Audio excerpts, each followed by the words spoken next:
दोस्तों, आज हम बात करने वाले हैं स्वीडन देश के बारे में। ये है स्वीडन, खूबसूरत महिलाओं का देश।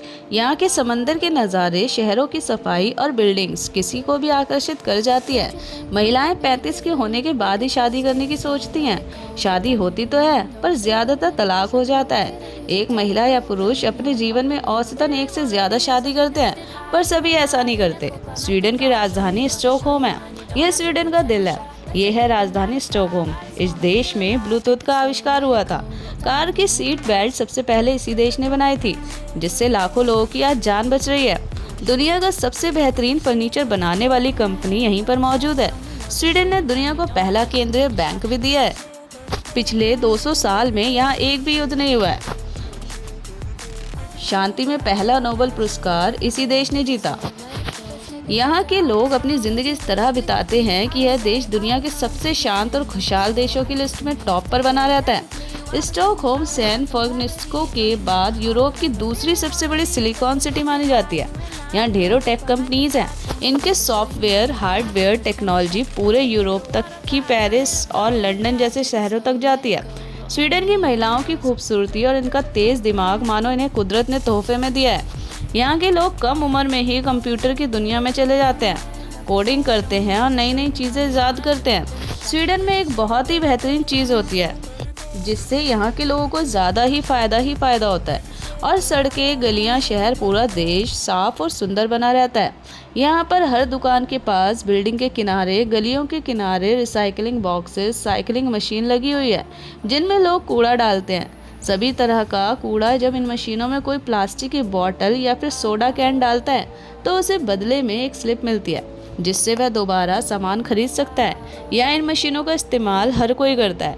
लोग रोज़ अपने घरों से बोतलों और की थैलियाँ लाते हैं और इन्हें मशीन में डालकर पैसे कमाते हैं। ये शानदार आइडिया है।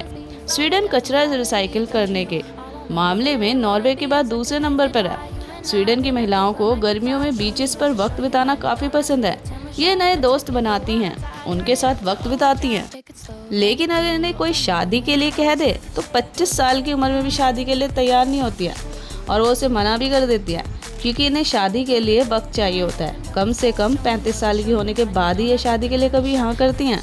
इन्हें ऐसे आदमी पसंद आते हैं जो महिला और पुरुष में कोई अंतर ना करें। वह समझदार होना चाहिए और उनकी भावनाओं की कदर करें। इन्हें कोई फर्क नहीं पड़ता आदमी किस देश का है, इसका रंग क्या है, वह किस धर्म को मानता है। इसलिए तो आज कई भारतीय पुरुष जो स्वीडन में काम कर रहे हैं, उनकी शादी कई स्वीडिश महिलाओं से हुई है। भारतीय पुरुषों और स्वीडन की महिलाओं के बीच पिछले कुछ सालों में यहाँ शादियों की संख्या तेजी से बढ़ी है। इस देश के नॉर्थ साइड वाले हिस्से में जब गर्मी पड़ती है तो दिन इतना बड़ा हो जाता है कि सूरज डूबता ही नहीं है। रात सिर्फ कुछ घंटों के लिए आती है और सूरज रात में भी अपनी रोशनी वहाँ फैलाता है, जिसे यहाँ पर मिडनाइट सन कहते हैं। स्वीडन का एक बड़ा हिस्सा जंगलों से घिरा है। लगभग 60% जमीन पर सिर्फ जंगल ही जंगल है। लोग अपने काम से छुट्टियाँ लेकर अक्सर जंगलों में घूमने जाते हैं, ट्रैकिंग करते हैं। राजधानी स्टॉकहोम 14 आइलैंड से मिलकर बनी है। यहाँ मॉडर्न बिल्डिंग्स तो है ही, साथ में बड़े-बड़े पार्क और झरने भी हैं। 4,500 किलोमीटर में फैला यह रहने वाली आबादी की बात करें तो यहाँ 1 करोड़ 20 लाख से भी ज्यादा लोग रहते हैं। जितना बड़ा ये देश है, उसके मुताबिक यहाँ काफी कम लोग हैं। शायद इसलिए यहाँ का काफी हिस्सा आदिवासी हुआ है।